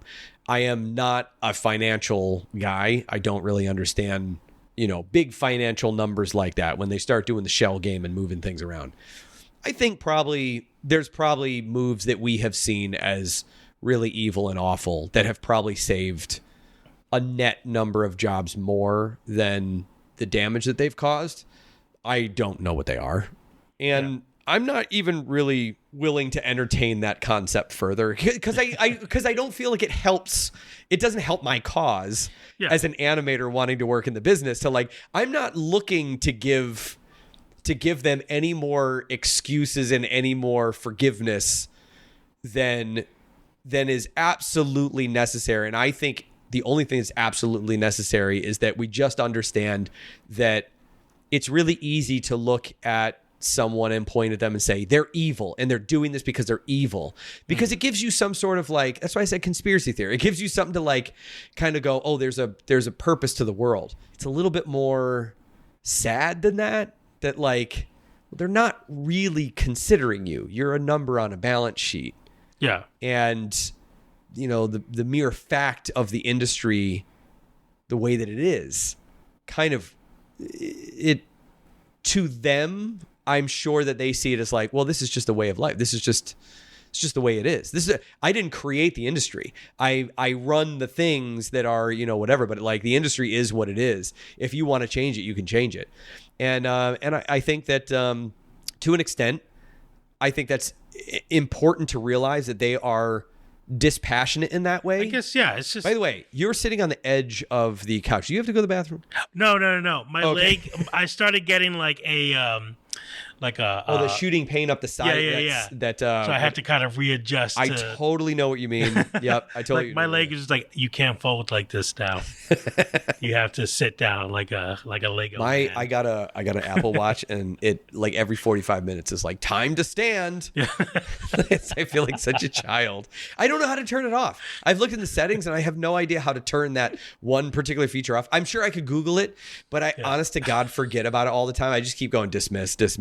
I'm not standing. You know what? I'm going to sit here just in spite of you. It's 3 a.m. Time to stand. Starts by America. You just do it. So it's hard to think about the greater picture of the industry. Yeah. And it's funny because every there's so many animated thesis that it's just the anti kind of working in a boring cubicle kind of thing, and it's just a big corporation and stuff. But then on the other hand, you become an independent animator or a influencer, and then a lot of them are I'm tired of doing this. This is the most insane video I've seen on the internet this year, and I promise you, I am not just I was scrolling TikTok right before we started recording. That was the video. I was this is perfect. This is you guys are not gonna believe this. But the funny, yes, I mean, the internet is a place where we like to think that it's a meritocracy. We like to think that, the best stuff, rise up. That's not true. Something catches out. You never know what it's going to be. It's just everyone is playing the lottery. Yeah. Everyone's going, well, someone's got to win every single time. And sure enough, yeah, something goes viral because something has to go viral. Look, the Hawk 2 girl is going to be knighted by the king. She's not. So, wait, no, that can't be. But she's not British. Okay, I was going to say. I was like, I was originally thinking that AI was going to get to the point where it was like, oh, we're going to be so good at like seeing AI just naturally because that's what people do with CG. You know, they see it and they go like, oh, that was done on computers. That's not a real stunt. That's not a real thing. That was a fake thing. I think to an extent, I think I'm still right on that. But there's also going to be a section of people that are like, I don't care. I am Cypher who just wants to eat my steak in the Matrix. Let me eat my steak. You know what I mean? Yeah. And I guess to tie it in with that, it's just we live in a world now. Oh my God! A world that is on fire. These lightning strikes are incredible. Where you can like work really hard, work in an industry where you get fired immediately, but you could also do something really stupid or kind of get instant fame. And there's these two paths of like, you know, that can both end horribly for you. So I was thinking recently about, about like quote unquote online content.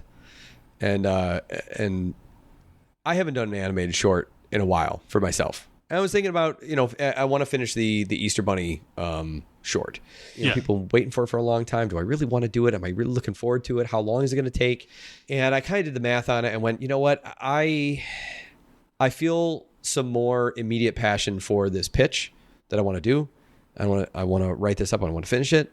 It's also something that's a little bit not exactly my wheelhouse is doing the writing and everything for the pitch. So I wanted to put more attention to doing that because I knew that if I had time again, I would be able to do the short. So that's next on my list. I finished the pitch. Next on my list is the Easter Bunny short and the various video blogs that come along with that, which is going to be fun because I'm like 30 pounds heavier and multiple years older, like 5 years older. No, more than that. Oh my God. I'm like 7 years older, 8 years older. No. Yeah. Wait. 9, 8, 9. I can't remember when the last time I uploaded the last thing. I started it like 15 years ago. Maybe it's 2016, I think. Maybe 2015, maybe 2016. Sure. Yeah, I mean, I've been thinking a lot about that, and you know, obviously, had to do a lot of thinking about the podcast as well, about putting stuff up and what do we want to do, and you know, I love everyone on the Patreon, but you know, there's also a thing of like, you know, you post something and go like, what do you want? What do you want to see? What do you know? It's not like whatever you want. It's like, okay. I mean, you know, I can do that. It's nice knowing that people just like supporting you and the things that you want. But like, you know, there are parts where I'm like, I could use a little bit of help, you know, focusing this in a direction that you might want. But, you know, so then I thought, okay, well, if it's that kind of carte blanche, what do I want to do?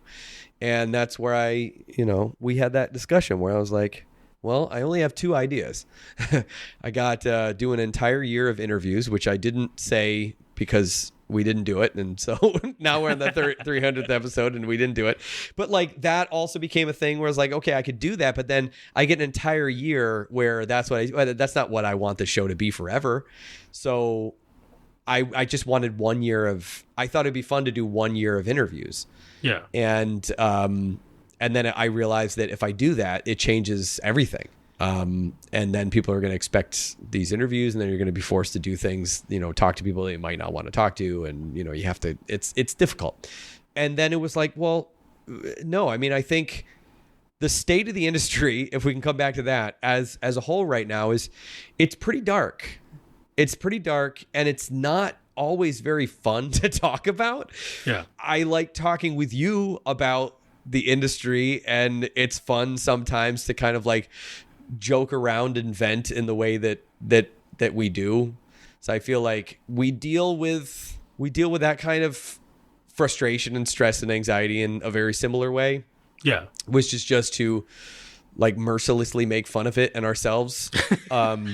And so I feel like that's kind of a fun thing to do. And if it is stay alive to 25, then that's kind of my attitude here as well. Is, well, let's do one a month, and let's talk about whatever comes up when it comes up, and use this year to come up with some pretty cool ideas about what we're gonna do when things look a little bit more positive and optimistic. Yeah. I know that people are looking for something kind of fun and light to listen to. If you got stories, man, we'll talk about them. Yeah. We will talk about it. They're not coming across my desk. It's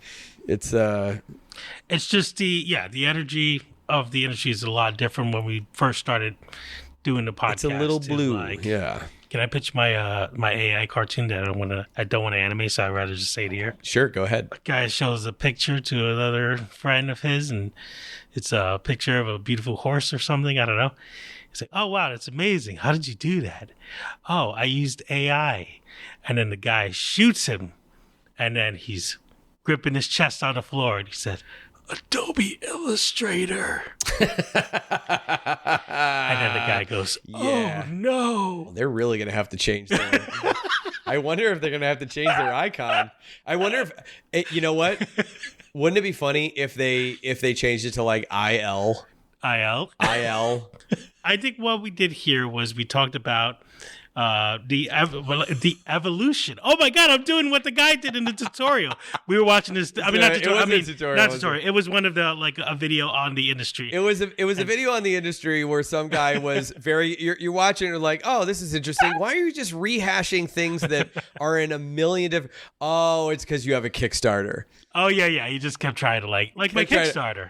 Yeah, like there's two things that you should definitely do. You should definitely support, and you should definitely support anything like me and my Kickstarter. It's like a little. You're maybe wait until the next video to do that. It was a little obvious. I'm sure. I know that he put a lot of work into it. I don't want to speak ill over it. It just like.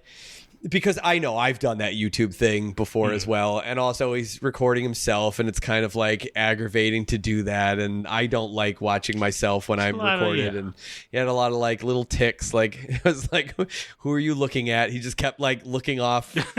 It's every single time. I just told her, I was like, look, he's chopping left to right. Like he was just doing his hand left motion. to right, left to right, left to right. And every that's what I time. just started doing right now. But here's the other thing: our whole job is looking for patterns and in things and behavioral things that people do. I'm just very observant. How many times have I told you of something that you've done is like, you do this thing, you like stand this way, or you kind of you get very self-conscious. But I'm like, I'm sorry, I do this to everyone. That's my entire career is creating a bank of things. I just noticed ticks like that. Yeah. But it was. I thought it was funny. It was funny when he started hawking the Kickstarter thing. It's just gotta support independent animators. Listen, I don't disagree with the majority of this stuff. I just think we talked about the industry as a whole, right? Yeah. It's very similar to that video. It's very similar. Listing off 5 things, right? And it's like, here are the reasons that everything sucks. These are all the reasons. It's this, it's this, it's this, it's this. And it kind of goes back to it depends how you look at it, right? I mean, depending on how you look at it, all or none of those things could have to do with where we are right now. The fact of the matter is, like the hot cocoa shows, we're talking about this because it matters to us, because we're talking about the industry, because we pay attention to stuff, and it's affecting us. Yeah. And it's affecting people that we know. And it's obviously we're in this career now, which is a little difficult to change. So now I think as you get a little further on, it actually gets more aggravating. Like I've almost quit multiple times. I don't know if I would try to quit again. I'm too far in now, Yeah. But to list off things like, well, here are the bad things that affected this area of animation. Here's the bad things that affected this area of animation. And this is all this. It's possible that those could affect where we are, but there's one undeniable fact. doesn't really matter the why exactly. But the undeniable fact is we are in an industry that is tidal. It is with the phases of the moon. It sometimes is going really well, and then sometimes is just real dry. Yeah. And it keeps going like that. It's not just us. You look at the music industry, it's the same way. Live action, film, TV, it's all the same. There's a boom, there's a bust. There is a certain kind of disturbing stability that's in that.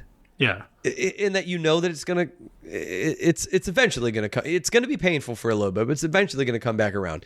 What really sucks is if you graduate during the dry spell.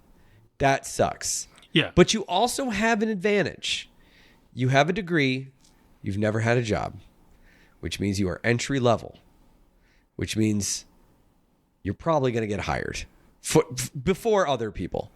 Seniors will get hired in jobs that people know them because they want people that they've worked with. Kind of mid-level, those are the ones that are kind of in trouble right now. Yeah. Because they haven't been in it long enough to really have deep connections, and they're not new enough to be cheap. Yeah. You know what I mean? And that's kind of that's one of the unfortunate things about an industry that goes in waves like this. It's about timing. You happen to take the boat out on the water at the wrong time. Yeah. By the way, I never had a boat. That just sounded like a really rich analogy. But I was trying to think of the waves and the boom and bust and everything. And I was just like, I just made it sound like, did you not have a regala? I was thinking about that while I was on my yacht. Right. Yes, exactly. Well, I have been watching a lot of Sometimes Below there's a Deck storm. recently. So Sometimes the storm's perfect. Sometimes the storm. it's appropriate that we're talking about this during an actual literal rainstorm, like a thunderstorm that's going on right now. It's a tough industry, but it's not. I mean, I was gonna say it's not that tough, but what I mean is, we make drawings or inanimate objects come to life. That's what our job is. Yeah. There's a lot of joy in that, and the frustration is when you want to express that joy and you can't because the jobs just aren't there or the opportunity's not there. But luckily, a lot of us are really creative, and you come up with something that you can create on your own and really get it out there. I would be doing this stuff no matter what. And, you were. Yeah, and I shouldn't, just because you went to school for animation and you have a regular 9-to-5 job somewhere and stuff, that shouldn't discourage you to not want to continue animating. Right. Just do whatever you have to do. And, if you do get your break or not, if it's something you enjoy, you have to really kind of love this in order to know that there is such a risk to enter in this industry. I do think there are a lot of jobs like that where you just really got to love it because it's tough. Either the job itself is tough, getting jobs or keeping jobs is tough. I mean, I've been talking a lot recently about, being able to change a series of gigs into a career, a series of jobs into a career where you're hopping from job to job to job, but there's no real longevity there. Yeah. It's really difficult for people because the other thing is there's a stability to working in a big, corporation. You don't have to figure out your own healthcare, your own retirement, your own, all that stuff. When you're doing freelance, if you get sick, you don't have to worry about the fact that you're sick. Yeah. And it's funny because you would think you make your own hours. You can just take a day off. Trust me, when you start making your own hours and you start having to earn your own, all the money, you are the one responsible for getting all the jobs in lump sums, and you have to keep getting more and more jobs. You're not going to want to take any time off at all. Yeah. And it's that's why I said when I got that first office job, in a studio, I was like, this is incredible. This is incredible. I got up, I went to work at an expected time. I left at an expected, even when I was working late, this is nothing. This is nothing compared to what I did when I was a freelancer. There's something really fun about freelancing, something really rewarding about it. If you have any success as a freelancer, it feels like an enormous win. It's like I think about that scene in Breaking Bad where Walter White got his first lump of cash and he's in the car and he starts banging on the steering wheel, all like yes and screaming. That's a funny analogy that you just made. It's like making meth, you know. It's rewarding. I mean, it takes a lot of intelligence. It takes a lot of it takes a lot of risk. You got to get people addicted to your work. I don't know anything about it. All I know is from Breaking Bad, and he looked very good at it. I guess that's all. Is there anything else you want to say about the industry as a whole? Well, I mean, I guess it's. I hope. Hopefully, this wasn't like discouraging anyone from joining this. Like, you don't want to feel disposable. You always have to remember you're doing something that a lot of people can't do, and you're creating something, and there's always going to be like a bumpy road. Sure. And it's not going to be, it's not always going to be easy. And the more that technology gets advanced and stuff, it's just going to get harder and harder. But yeah, you're not disposable. And even though people are losing their jobs, they will hopefully bounce back. And well, yes, they're losing the jobs that currently exist, and then other jobs are going to open up. And the question is, the amount of jobs that are opening up, are they going to be able to sustain the people who lost their jobs, and how long is it going to take for those to come back? And that's the hard thing, is that nobody really knows, and nobody is going to be able to know. Nobody has the answers. Nobody's going to have the answers. We're certainly not going to. Even industry insiders have no idea what the future holds. It's too big. It's gambling. Right now, all the major companies that would be hiring and doing things are being very, very timid to step up to the table. And the moment someone gets up there and steps up to the table, it's going to make other people more confident. It's going to make those, and they're going to start stepping up to the table and stepping up to the table. You just need someone. You need one of them to win big, and then everyone else is going to go up there and be like, ooh, we better get up there. Ooh, this is a winning table. That's what happened with Netflix. Netflix started making it good, and everyone's like, ooh, we better copy Netflix. And then we had years of great profit. So someone's going to take a chance on something. It's going to do well, and then everyone else is going to start trying to follow suit and replicate that. And once that happens, get as many jobs, get whatever jobs you can, get in there, burrow in like a tick, make yourself helpful and known. Any money that you can, be frugal. And just know that this stuff seems to be going in about a 10, 15 year cycle, something around there. I'm trying to extrapolate back to to previously. I feel like it was the 80s, right? It was the late 80s. That would have been the big boom for animation. Oh, I think maybe early 90s or something. Well, that's what I'm saying. Late 80s, early. Oh, yeah. You got not split the late hairs. 80s, early late 90s. 80s, early 90s. 89, 91. Yeah, well, yeah, because a lot of animation it started in that time, and then were based on marketing toys and right, stuff, right, and yes, kind of and then there was a shift to creator-driven stuff. Yeah, which was SpongeBob, and then there was a shift back to IP-related stuff like My Little Pony and stuff like that. So it kind of goes in, it goes in those waves, and there's no way to really predict it. You just you get on, and much like the movie 300, you will have to battle it out. And sometimes you will get kicked into a giant hole. But I didn't watch the movie. Who are animators at this point? Because the Spartans all died. You will all die. Great. After you just I'm said just we trying don't. to. Well, no. Okay. But I'm trying to work in 300s into the. I don't know why, because you never saw it, so I don't know why you're so desperate to work in 300. Okay, I do want to say, at least a little positivity. Yeah.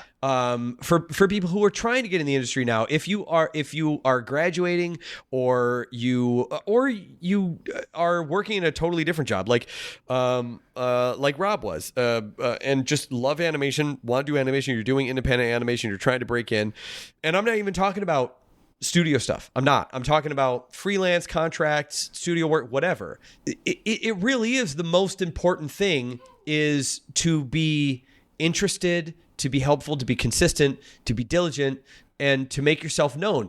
It's Janet Jackson. What have you done for me lately? You know, it's you have to, if you love it, show that you love it. Yeah. No one is going to come up to you and go, "Hey, do you love animation? Because I got some animation jobs." They're like, "Oh yeah, I do. Thank you for asking." And then that's not the way it works. You gotta put yourself out there. You gotta, I don't mean upload stuff to YouTube and TikTok and things like that, because I think that is, I actually don't think that is as important. It weirdly was earlier on. It really is about networking and have people. When you meet someone now, you could exchange things and someone will look at your Instagram. If you're an illustrator, sure, you put your stuff up there, you put your stuff out there. If you're an animator, sure, you can put, some tests and little things up there. That's totally fine. And it's just like, you kind of treat social media as your online portfolio, I guess. People kind of like scroll through it. But if you really like some stuff that you've done, just put the best of the best together and throw into a reel. That's all anyone really ever needs to see. What do you do? Yeah, well, this is the kind of thing that I do. I've done this. I've done this. I actually would encourage people to, at this point, if I were to predict where things are going right now, I would say, if you're creating animated short, try to get it at a festival, at a film festival. Yeah. Because I feel like what's about to happen in the next year or two is people are going to start pushing for the more in-person experience of the film festival. There's that, aside from just the pandemic, having taken everything on a break there, the bigger film festivals are getting a lot of bad press. Smaller, more regional things are becoming more interesting to people. And more recruiters are going out to smaller events to look for new up and coming talent and things like that. So I think that that's going to be a big thing in the next, if you're looking for something to do tangibly, I'd say creating animated short, try to get it at a film festival, literally anything. Yeah. I mean, I made, and that's a great way to Three's network. Horrible. It was a minute long. It wasn't even a full show. I got mine in film festivals all over the place. Everyone's looking for something to show. Yeah. And that's, if you go there, you can network, and that does really, it helps a lot. Yeah. And if you do it at a certain time, especially in the summer, you can pick a region. You just try to get, there's always some sort of film festival that's around an area. Just pick a place. Pacific Northwest, Northeast, Southeast, down like the South, like you can go down to Texas, Louisiana area. There's all sorts of film festivals that are down there, and not like the big ones, but there are lots of little ones that pop up all over the place. Pick a region and pick a time, throw those in there, rent a car, borrow a car, whatever, go there and just go, I'm going to Airbnb, or I'm going to couch surf around and go to all these film festivals within, a month of one another, meet a whole bunch of people and show my thing. And also, it's not just about people seeing your stuff. It's about you seeing other people's stuff. And then they'll be like, "Oh, what'd you do? Oh, I did this one. Oh, I like that." And then you're in a little conversation. You might get a job out of that. Yeah, that would be my, because I do feel like that is probably where things are starting to go. Yeah. Just because people are getting really, really tired of the online thing. People go into these things saturated with the hopes of watching animation. So if you're putting things in the internet, you're putting things into a wide ocean, right? everyone's seeing it. So Right. And that's the thing is that I think there's people that, I read something recently that someone was saying, oh, put your stuff up on YouTube. There's a huge audience on YouTube. Yeah, potentially. Potentially there is. Potentially there's a big I'm audience just on now YouTube. getting some more attention Right. than I ever did. That it took 17 years maybe. Yeah. So it's difficult. I'm just, do your stuff, follow your passion, follow your interests, and let people know what your interests are, and let people know that you're looking for work and you want to do stuff. And then when you get that job, be helpful, be enthusiastic, and just keep that going, because the industry as a whole is always going to do this. This is unfortunately the nature of the industry. But I have seen studios, they collapse, the projects fall under, and then the group that was working that create their own space, their own like channel where they can continue talking to one another and sharing things and keep up that camaraderie, and then they share jobs around to other people. As much as I said, like, there are a lot of people in the industry who will get in it and do nothing because they're just like, oh, I'm just gonna do my job. There's a lot of people who are really awesome and really help, and it's honestly, it's like, it's most of them. Most people that I have met in animation, just like, we like doing it because we like animation and we want to be there and we want to help other people out, because it's kind of like every person sees themselves in the other person. Yeah. You can't work in a career this collaborative and not have that kind of feeling. It's a group full of empathists. I like that. Yeah. I mean, it's better than my advice where I said, put it on a VHS tape, wait for a producer to use the bathroom, and just slide it under the stall. Hey, here's my reel. What's up? I made a reel. Oh, that was from the previous episode. What's up? What's up? Okay. I think that's good, right? Michael Jackson once it. All right, that'll do it for this episode of the RubberOnion Animation Podcast. Thanks for joining us, everyone. For the 300th episode, I just want to say thanks before you turn it off, or maybe you turn it off already, in which case, fuck you. We'll be back next month with another episode. We're gonna talk about what we're gonna do for the 300s. So I feel like every time that there's a hundreds, we kind of reinvent maybe a little bit. I feel like the 200s had its own feel to it. I feel like the 300s, we want to have our own feel to it. Yeah, So this time we'll do 3 hours. yeah, Robbie, why don't you tell them how you can follow me? You can follow me at RobUFO on Instagram and Twitter and all that other good stuff. Stephen Brooks, how about you? RubberOnion, that's me. Go follow up on Patreon if you want to support. But you know what? You don't need to. You can follow on Patreon. Do you know that? You can just follow on Patreon now. You don't have to give any money.